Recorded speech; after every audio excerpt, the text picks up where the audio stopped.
This is the Lone Crater YouTube. We hope this video helps. In this video, I will explain how to play Super Smash Bros. On your Chromebook. While Chromebooks aren't designed for high-end gaming, with a few steps, you can enjoy classic Super Smash Bros. Titles.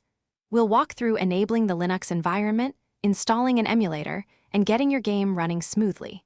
This process opens up a world of emulation, letting you revisit many beloved games right on your Chromebook.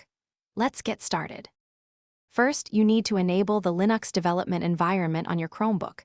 Go to your device's settings, find the Developers section, and simply turn on the Linux feature. Follow the on-screen prompts to complete the setup. It's crucial to allocate sufficient storage, ideally at least 10 gigabytes, for the Linux system and your games. This step creates a virtual machine, providing the necessary foundation for our emulator. Next, we'll install the Dolphin emulator, which is excellent for GameCube and Wii versions of Super Smash Bros. Open your Linux terminal and first update your package list with sudo apt update. Then, install Dolphin by typing sudo apt install dolphinemu.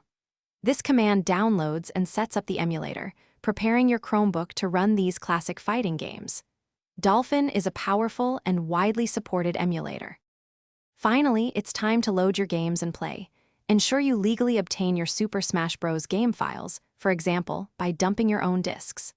Open the Dolphin emulator, navigate to its configuration, and set up your preferred game controller. Then, simply open your game file within Dolphin. You might need to tweak some graphics or audio settings for the best performance on your specific Chromebook. Enjoy countless hours of smashing fun. Thanks for watching. Consider subscribing if we helped you.